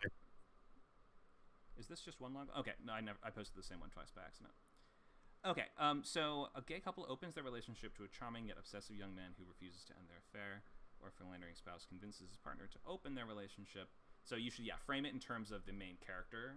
So I think that, well, I guess you might run into a little confusion if you just describe someone as a spouse on their own. So it's like maybe consider if we can phrase who this character is in a slightly clearer, different way. So phrase. And I say like Nick, a philandering spouse. I know we say don't use the name, but just so we know, it's like a guy and a guy or something. Because I feel like the confusion is I would just say convince his husband. He convinces his husband to open their relationship. Then we get the idea. I would not use his name or just describe him as a spouse. I would figure out who the character actually is. So a job is like a good place to start.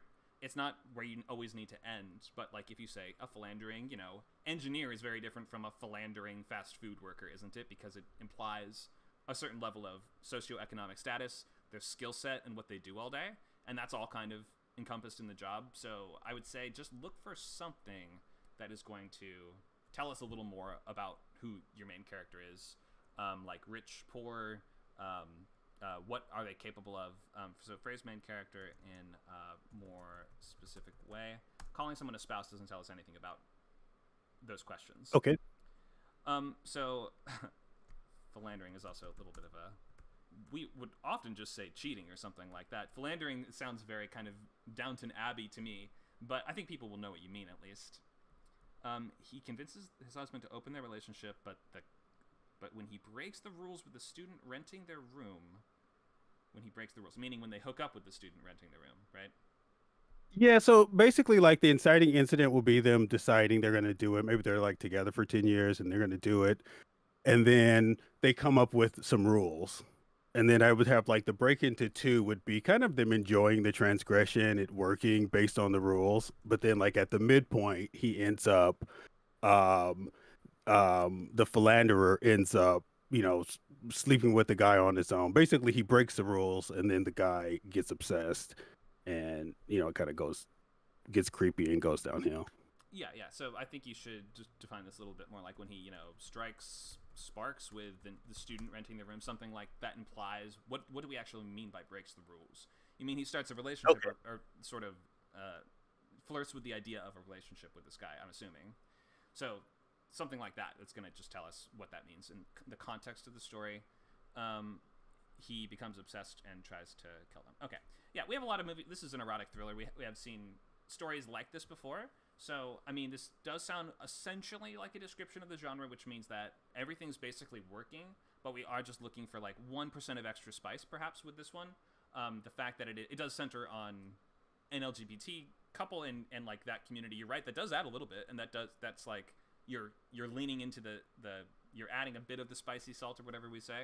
But if you can find just like 1% more of something to grip, because just consider how many movies like this we've seen, and if the only thing that's making it different is the sort of gender makeup of the couples involved or the people involved, then it's not quite the hook that will grab us and make us go, you have to check this one out. So just look for one more thing, like, why is this guy so dangerous? Is there something our main character is going to be particularly struggling with in this journey? Do they have a memory problem? Like, is this sort of a psychological thriller? Or do they have some element that is going to be making this a more uphill, ironic, or difficult quest for your main character? So look for slightly spicier hook. Okay. Make sense? Yeah. Any questions on this? And well, one thing, with the three-way story, I was thinking, it was kind of like a cautionary tale about hedonism and kind of I don't know, it's kind of a take on open relationships, and we're really modern relationships where we're really redefining the relationships, and it would like the one couple would be more traditional. One person in the couple is more traditional. The other one is more open, and it's kind of like an exploration of it without it being this obvious judgment of like, oh, open relationships are bad, and I'm with you. whatever. But I wanted it to be like a modern take, and then they're figuring it out, and they make this big step, and then it really seems like it's working out, But then basically the guy tries to have, the original sin there is the guy tries to have his cake and eat it too, and he breaks the rules, and then it's really like, well, everything, it's got to be balanced, everything Sure. in moderation. I'm with you. Yeah, I've done rewrites on a movie kind of like this that is in development right now. So like this is I think we totally get what you're going for. It is just sort of saying it's a cautionary tale. It's like be careful what you yearn for sort of thing. That is suggesting like in a landscape of changing relationships, you never know the dangers that will come with those new dynamics. Isn't that what you're sort of saying? Yeah. And even new dynamics, old dangers. It's an obsession story. That's a good point.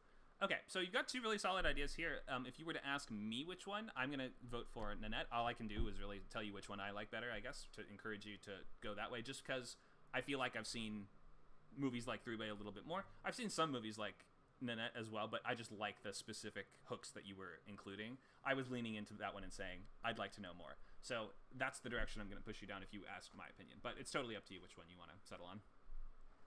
Okay, great. Thank you. I appreciate that. Thanks, Marcus. Yep. Thank you. All right. Do we have any more that we have not looked at yet? Let's see.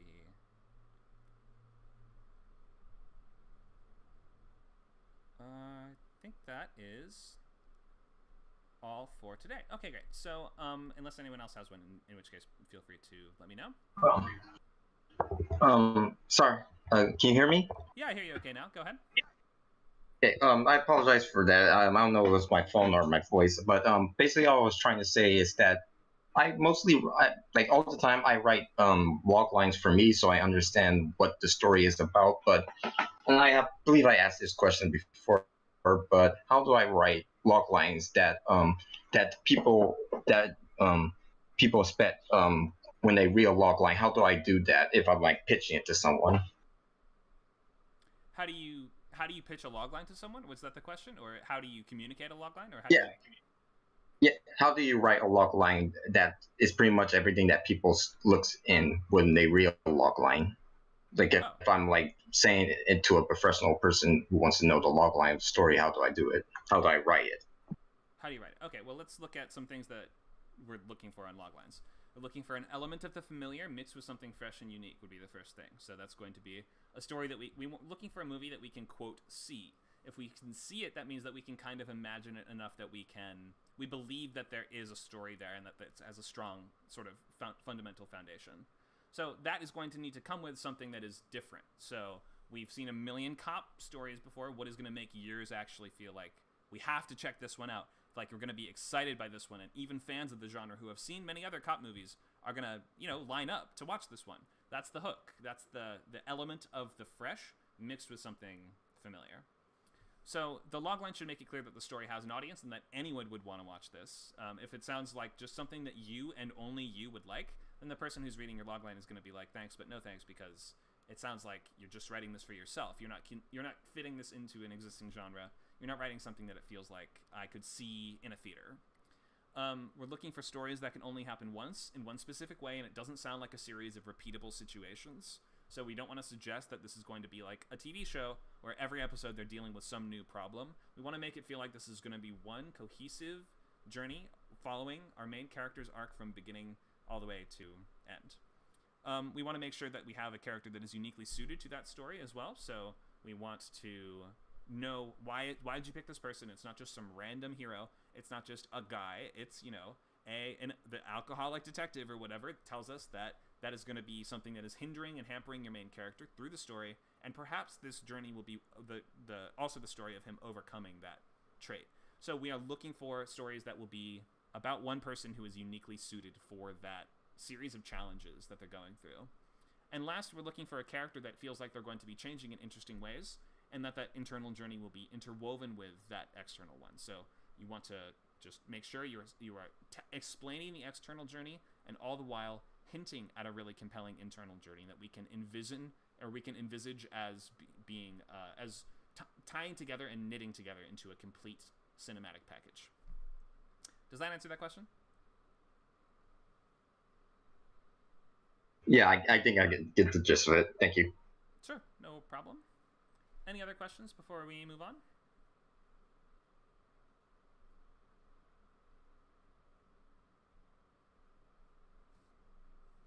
How long have we got?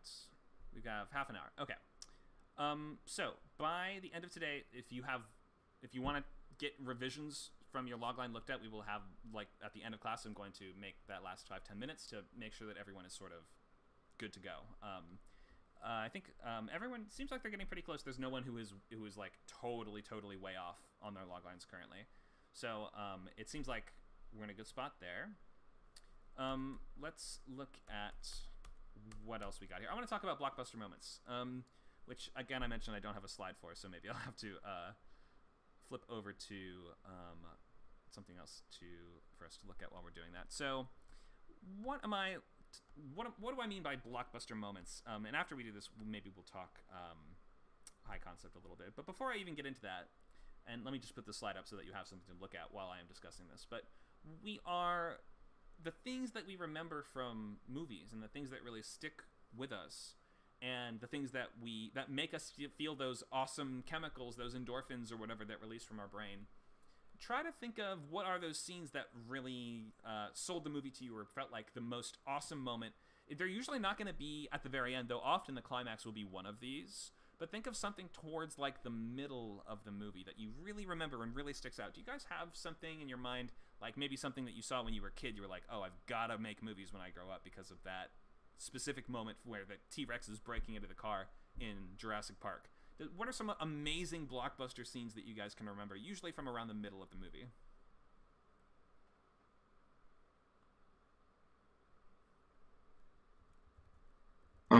guess like maybe the recent film Free Guy with Ryan Reynolds, because someone once said that Free Guy feels like a high concept comedy film that you'll see like Jim Carrey starring, like Bruce Almighty, or that's a high concept comedy. Sure, I would agree with that.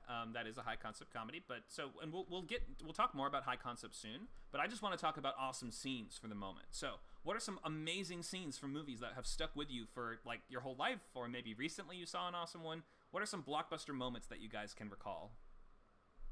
Well, actually, looking at the Ring poster, I'm old enough to have seen that in the theater. And when the Hey, woman, so am I. That's the not that old. Wait monster, a minute. Hang on. That didn't come out that long ago. We're not that old. I hope it's that way. I hope it's not like the Ring, the remake, meaning I'm even older. I'm going to talk about the original one now.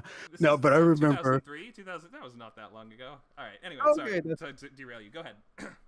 there we go. No, when she started coming out of the TV, I remember I almost got up and wanted to leave the theater.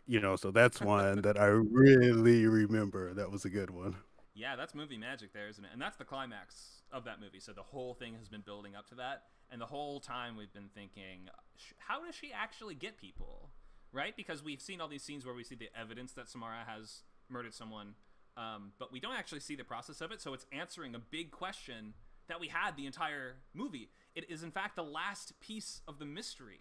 And that is, so I'm glad that you picked that one, because I know that movie like the back of my hand. And also it ties in very nicely with what I'm talking about today, which is those best moments are not only going to be really great to watch just on their own, but they will mean more to us because they're going to like have a greater impact for the rest of the story. Like they're going to encompass the themes of the story, or they will be a visual representation that the theme is true, or they will be the last, like that one, I said, it's the last piece of the mystery, right? Because the whole movie we've been like trying to figure out where the ghost is and where the videotape comes from and all these things, but we've been wondering, but how does she get people? It doesn't make sense. Like, we haven't actually seen her attack. Like, does she come out of the floor? Do you just die? We don't really know until that last awesome sequence where Samara, we really build up to her emerging from the TV, which is such an awesome, amazing concept that seeing it happen, like, most audiences have never seen anything like it. It's so scary and original, and I don't think, like, that moment on its own would not have had the same impact at all unless it had everything else supporting it. There's another moment, if anybody saw Bone Tomahawk by S. Craig Zahler, which is one of my favorite sort of horrific Western movies, and it has this one moment that if anyone talks about it, they always mention this one scene. They're like, oh my god, it had the most disturbing scene I've ever seen in it. Because a character gets killed by the bad guys towards the end in like a really crazy, terrible way that I don't even need to go into to tell you it's like, yeah, it's really extreme and over the top and memorable. But people always remember that because of the movie around it, and because of the fact that it cements for us, it shows us who these villains are and what they're capable of and what they can really do. And like that moment on its own is not that much more violent than anything you've seen in any other slasher movie. It's like not even that much for a slasher movie, but the fact that we really got to know who those characters were, and the fact that we had so much riding on that moment, and that we've built up for the entire time, watching a character struggle and like crawl every inch of the way to getting here, that watching that horrific moment that follows all that build up and all that journey becomes so much more memorable and awesome that people are like, they come away shaken from that moment because we spent so much time investing in those characters.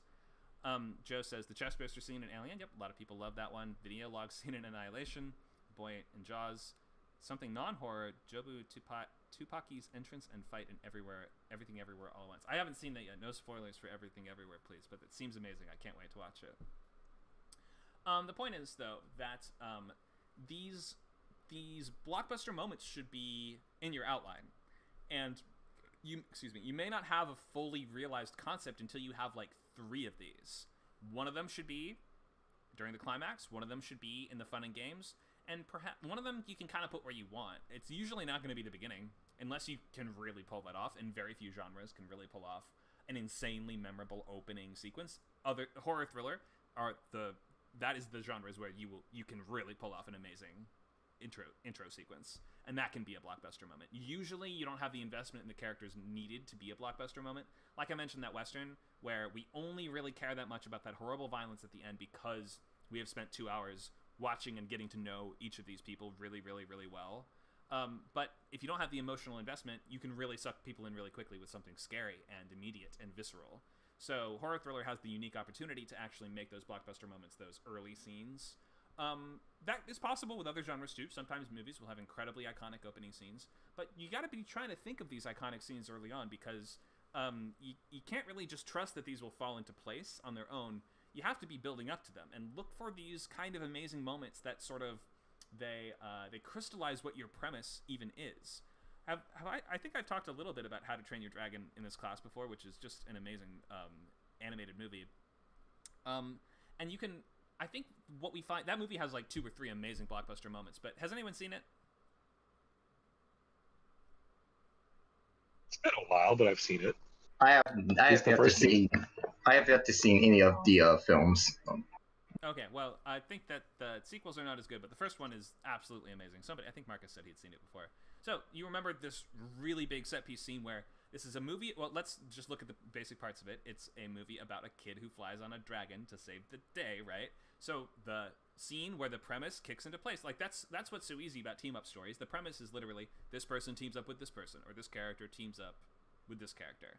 So, if we have a movie about a boy who rides a dragon, what is the first amazing blockbuster moment probably going to be? Flying on the dragon's back for the first time? Yes, the first time that he flies on the dragon's back. So we take that as a given for the structure of that movie, don't we? Because if it's a partnership movie, that partnership meets up and gets in the car together or does the thing together is going to be one of the first things we need to have in our outline. So that goes in the fun and games. That's probably the beginning of the fun and games, or the premise scenes. But you can look for a way now to make that awesome, because that on its own, we're like, okay, that has everything. It has the ingredients for one of these blockbuster moment scenes, but does it actually do everything it needs to do? Can we amp it up even more to make sure that we have the emotional investment and the thematic resonance that is going to make that really stand out in people's minds? Like, why is that such an amazing moment? Is it because it has a world-class amazing soundtrack? Yes, partially. Is it because we're following a character in danger that we have seen the entire movie struggling to accomplish his goals? Yes, partially. It's all of these things that come together along with the sense of thematic resonance that is going to make that moment hit so hard. Think of how in that first flight with Toothless, I mean, everyone obviously thinks riding a dragon would be awesome, but the movie does such a good job of selling us on the idea that not only is it awesome, but it is a profound and moving moment. The animosity and the violence between humans and dragons is such, it's so effectively emphasized that it turns this forbidden friendship between Toothless and Hiccup into not just a cool moment of a kid rides a dragon, but a statement about cooperation and love and humanity. The first flight is not just a blockbuster moment because it's cool to watch a kid fly in a dragon and feel sort of like we're flying on the dragon, yes, but because it's a perfect icon for the movie's dramatic argument, a simple visual representation of its themes. It shows us that yes, humans and dragons can work together, and it can enrich and they can improve each other's lives. And generally, that awesome things can happen when we stop giving into this anger and this fear and these grudges and these revenge. And when we work together, we can soar, right? So that's what makes that moment so awesome. Is that everything that all the architecture that we've put into place to build up to that, we have put so much work into saying humans and dragons cannot be friends. They are mortal enemies. They will kill each other on sight. Hiccup will never be an adult and will never be respected in the society until he kills a dragon. So we have turned the idea of, oh, wouldn't it be dope to ride on a dragon into a profound statement. We've turned it into like a brave and like incredibly dangerous act for the main character to engage with. And it like adds these amazing emotional layers that we just never would have gotten if it was like, oh, let's open the movie with the kid flying on the dragon, right? We've built up to it and we have like established the stakes and deepened them. And we have found every note to play before we get to this amazing crescendo. I hope that makes sense, and I know maybe most of us have not even seen this movie, but you can see how that's the kind of moment you want to be like shopping around for in your premises, right? We're looking for those amazing moments that they sort of sum up the entire story for us. They're saying, not only is this thing so cool, but it was hard to get to it, and it was challenging to get to it, and your character engaging in this awesome thing is actually like a profound statement, and it sums up the point of why this story exists. Like, you got to take something that we all want to watch and make it a profound statement that the character is doing it, right? Because don't we all want to see... Haven't we, the whole Matrix, didn't we want to see Neo Kung Fu fight Agent Smith? I mean, we've been waiting for that the whole time. And that was sort of the promise that we've been delivered. It's like, that's the villain, that's the hero, they both fight. We haven't seen them fight in the entire movie. Because if you try, you will lose, you will die. It has been told to us again and again and again that Agent Smith is like a force of inevitability, of he's like, you know, he's the doom that is coming to humanity. And to fight him is to die. And when Neo accepts that I will stay and I will fight him and I won't run away from him, that is him taking on the burden of being the chosen one that he's been denying for the entire story. So it only hits us hard because we had so much buildup. Basically, you have to come up with an awesome moment. Let me phrase it like this. If you want to write anything down as a result of this unhinged rant, you need to come up with some amazing moment and then put it in the middle of the story and spend the first half of the story promising us that can never, ever, ever, ever, ever happen. Any questions about that? Or any comments on... I realize this is a new sort of area for us to go into, but I think this is super valuable. Yeah, you give me something to think about. Have like an idea, like a concept idea that the audience wants to see happen, right? Yeah, some awesome thing that you've been building up to the whole time. Maybe we saw it on the poster, or maybe it's the title of the movie, right? How to Train Your Dragon. Well, it's probably not going to be about a kid killing a dragon. It's probably going to be about a kid who, in fact, gets to ride the dragon. That's the premise that we've come here for. Think of an awesome scene that exemplifies that premise, that delivers that premise's emotional experience perfectly, and then come up with a bunch of reasons why that'll never, ever happen in the first act. So by the time we get there, we'll feel like we had to burst through impenetrable barriers to get to that awesome moment, and it will feel so much more earned. So the idea of earning emotional moments is all about obstacles and build-up and making sure that, like, we set something awesome in the distance, and then we say that'll never happen for this reason, that'll never happen for this reason, that'll never happen because you will never overcome your flaw. See what I mean? So then by the time the character gets there, we understand that the fact that we have reached that challenge and we've done that awesome thing, they have overcome their flaw. So Joe asks, should we aim for the midpoint to be one of these moments? Yeah, the midpoint can be one of these moments. It isn't always. Sometimes, often the midpoint is going to be directly following one of these moments.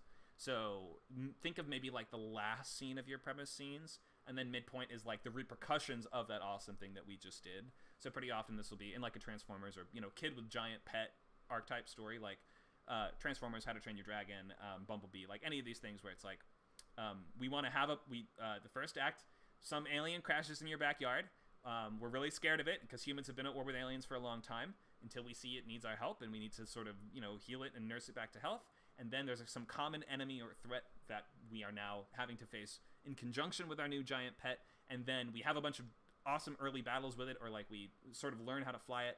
And then the kid gets home and the mom's mad because mom found out that you were keeping a dragon in the garage, kind of thing. So like that's usually going to be the midpoint. The midpoint won't often be a big, huge, massive blockbuster moment, unless mysteries sometimes will have that, because like the midpoint can sometimes be a big twist or a big new clue. So thrillers and mysteries oftentimes will have a blockbuster moment as their midpoints, perhaps. Or maybe you guys can think of more examples, but just off the top of my head, normally the midpoint is going to directly be after that awesome moment.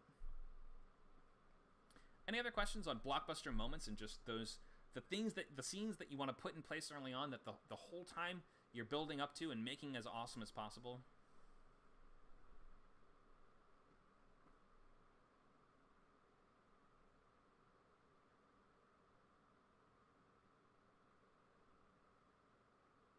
So you guys are all going to come up with an awesome blockbuster moment right now?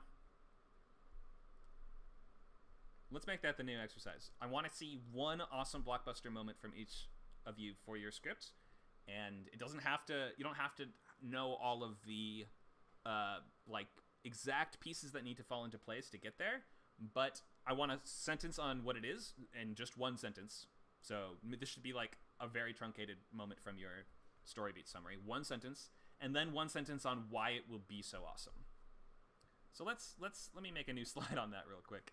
I feel like this is a different direction than we've taken these intro classes before, but I think you gotta be building up to these awesome moments, because if your whole script feels like we read through the whole thing and we never got to one of those, it will sort of feel like, why did we do this? Why are we here? Why did we, spend our time on this? So let's make a new slide in real time.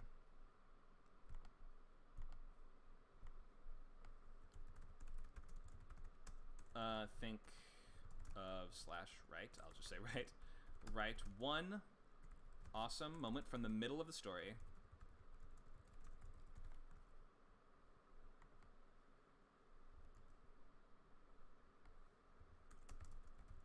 Second act, which will leave the audience breathless and / cheering / whatever you're trying to deliver. One sentence on why it will be so great. And use all the things we just talked about. Remember, it sums up the themes of the whole story. It engages the premise fully. So please try to frame it in as clear and articulate screenwriting terms as you can. Imagine you're presenting this to a producer or someone. You need to explain, why do we have this scene here? Well, this is why. So have a clear and excellent reason why. I'll give you guys like 10 minutes to do this.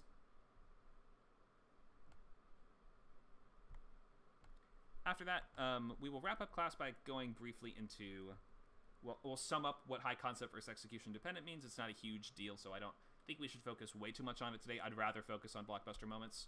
And then we will look at things to make next. We didn't quite get to theme, but we can get more into theme next time. So, yeah, and we'll check revised log lines by the end of class. So write out your blockbuster moment and your rationale for why it will be so amazing. We'll check back in 10 minutes, and then we will do the rest of that stuff. So 5:55 is when we will be back. I'll make this a bit more readable. And if you find yourself, you do this in like 10 seconds and you're like, I'm done, maybe revise it, look at it longer, think, what can I add? How can I expand on this? You can add a few more sentences, but let's do no more than 3 for either section.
Okay, just to give us a little more time, maybe not everyone is back or is totally done yet. I would just want to look at some of these here, and just give you some feedback. I've been using the text chat during the work time in order to give feedback a little bit, but let's just read out a couple of these. We have, let's see.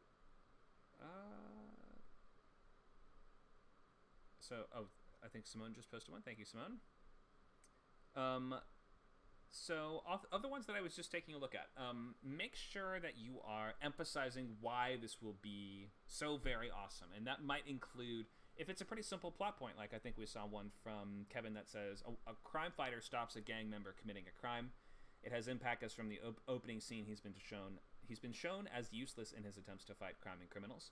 Okay, yeah, I could see how that would give us that little journey, like in the sort of James Gunn that movie sort of sense of the main character is somebody who we never thought would be able to fight crime, or we see as weak or ineffectual, that by the time they actually rise to the occasion and fight the bad guys, then it's a big triumphant moment. But think also in terms of what is the atmosphere. Like, if you are suggesting for us that this will be an awesome scene, we're probably going to want to know, this is a knockdown, drag-out fight in a rain-soaked alley, or like, what is it going to be, in the bathroom of a moving train, or like, if it's a fight scene, we probably, like, part of the awesome factor comes from the specifics of the tactics, the arena, the weapons, like, something about just think a little more cinematically, what will be so awesome about it. Might be something not just for you, but just for everybody to take a look at. It looks like we had one from, and I'm just going to read these out just in the interest of time, so feel free to, you don't have to respond to these. We had one from Alien Boy that said, Eleanor discovers a secret room with dozens of clones of her and a video log of her husband detailing the cloning process. He did it to save her from an illness, but then it became controlling her. And you say it's the big mystery where she learns the truth. Yeah, that's great. So a big blockbuster moment. Yeah, when the main character learns the truth about what's going on, you can almost always sort of pump that up into this really big emotional and this very satisfying moment that gives us big answers, but also makes us go, like, you know, gasp and sit at the edge of our seats. Simone has one that's here as well. It says, knowing what's in the closet, his muddy, barefoot guest is in there with it. Lawrence doesn't dare open the door. He goes to the foot of the bed and sits down, appearing defeated, and leans over to take a closer look at the barefoot prints on the floor in front of him. He concludes they're from the feet of a small female. The muffled scream was a familiar voice. Lawrence comes to the obvious conclusion that his visitor is Cindy Crane. I'm not sure what this means for the purposes of the story. Maybe if we could just condense this down to 1 to 3 sentences, it would just be a little bit easier to understand these moments. We have... Oh, then there's a scene description after that. Cindy's on the floor with her hands over her mouth as she continues to stare at the uncovered, mummified face of who she knows must be the late Svenja Richardson. Okay, so I just don't know the details of this plot, but it sounds like this might be another big sort of revelation. Someone that the main character is figuring out the identity of a person who has died, perhaps. It seems like, yeah, those big mystery reveal moments, or those moments when all the clues start to come together into one kind of cohesive whole, those are going to be those really strong, memorable blockbuster moments in that genre a lot of the time. Someone explains it's an Alfred Hitchcock kind of twist. The lead runs into a closet and sees a mummified body of the murdered or suicidal wife. Okay, yeah. So a big spook, a big scare, a big shock moment. Yeah, those can be really awesome for sure. And what do we have? From Marcus, we had the AI nanny kills the family pet. I think that, and he went on to say, this is surprising because she's not supposed to kill, which was discussed in the debate, and it's a quick change of temperament for her. It'd be like something like the first scene of House of Cards. We just don't expect it. Yeah, those really shocking moments, those can often be nice blockbuster moments. I think I mentioned in my comment, if we have to have a whole discussion over how she's not supposed to kill anything, then that might have our flags up and go, of course she's going to kill something. But your explanation was, I'd make the concern laughable, like the technology is so far advanced, then it would be an absurd concern brought up and quickly dismissed in the debate. Okay, so yeah, I see what you mean. So you're going to be like, oh no, she couldn't possibly hurt a fly, right? Like the homeowner asks her to swat a fly or something, and she's like, I'm sorry, I can't even hurt a single fly.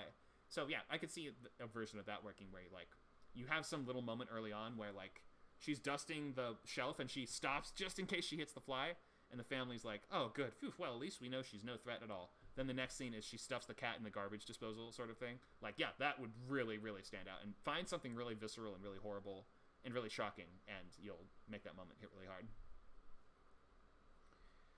Any others that people posted? Let's see. So we had one from Joe that I commented on in the chat, but this is again one of those big revelations for the main character where she finds evidence of alien life, and if that's going to be a big blockbuster moment, make sure that is as big of a question as it can be, like as dramatic and relevant of a question as it can be.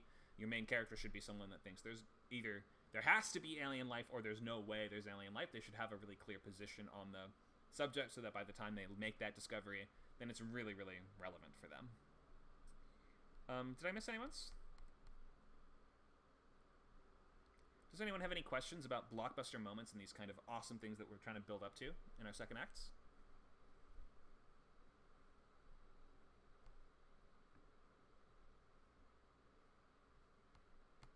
Great. Okay, let's look at our finale here. We'll go over high concept next week. Don't worry about that. For now, you're all far enough along that you pretty much are getting close to settling on your ideas, I think. And we'll also talk theme and stuff next time too. So, sketchbook for next week. This should be a document. If you've not already made it, then this is just a blank Google Doc. Sorry, I thought I had it. This is just a blank Google Doc that you call title of movie sketchbook, and you include all of your research material, links, videos, images, and anything else. Your ideas for scenes, lines of dialogue, characters. There's no right or wrong way to do this. This is just a place for you to collect all your stuff into one place, flesh out your characters, and come up with some stuff that's going to be in the movie, even if you don't know how it's going to fit together yet. So your goal for next week: fill out the sketchbook, revise your logline, and make sure it's finalized as much as possible. And you want to also read a full script. If you have not yet done that, especially if you haven't done it from the last class, we have a bunch of kind of housekeeping stuff at the end here, but do I have a slide just on what the homework is? Maybe not. So the idea is, bring that finished logline and sketchbook to next class. We can take a look at sketchbooks if you want to, but it is not required at all. And read a full script from the blacklist, probably from the blacklist, or if you just Google a title of one of your favorite movies, you can usually find it online. But we prefer you to be reading newer spec material rather than older shooting scripts. So probably read a blacklist script. And I will be asking questions. What did you learn from it? What are some things you noticed? What did you think? And it's just as simple as that. That's what's coming up next. So we have weekday classes, Wednesday, Thursday, 5 to 7. This is the new feature bootcamp that starts next week. So if you've not yet signed up, please do so before next class starts if you want to be a part of this. We have Rewrite Bootcamp potentially starting tomorrow, so we'll see how many students we get, so please do sign up on the form that we linked before if you are interested. And we have a new pilot session starting on the 26th, which is super soon, so Sundays 11 to 1. We have Table Read Sunday at 2, Script Swaps Tuesday at 5. Here's a list of all the upcoming classes, including our special graphic design one-off class on the 2nd of July, how to design a pitch deck for a feature project. We also have a brand new class on crime films writing on the 25th of August.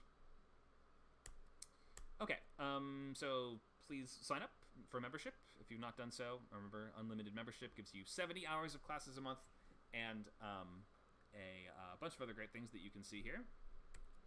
We have free t-shirts. I'm wearing one right now, so if you want one of these, just message Nacho with your size and with your address. We also have groups that are starting up now, so these are all brand new. We have a comedy pilot writers group that meets Monday and Wednesday, sketch comedy group that meets Sundays at 9. We have horror writers that meet Tuesday at 6. You can start your own one of these in your own sort of subgenre or whatever other category you have in mind. You can trade critiques and tips and just swap work with each other. It's a great idea to meet with thousands of different Script Camp members from across the world, so consider doing that, especially if you're in a different time zone. It might make your life a little easier. If you need feedback on your script once it's done, you can buy a consultation from me on our website, scriptcamp.net/coverage, or you can post it in one of our many sort of text channels to get more feedback. You're at the beginning of this bootcamp, so I'm not going to go too much into how to get feedback on the script yet. But at the end of it, you can get coverage from me if you want on the website. Anyway, that's going to bring us to the end of this class. Any questions before we wrap?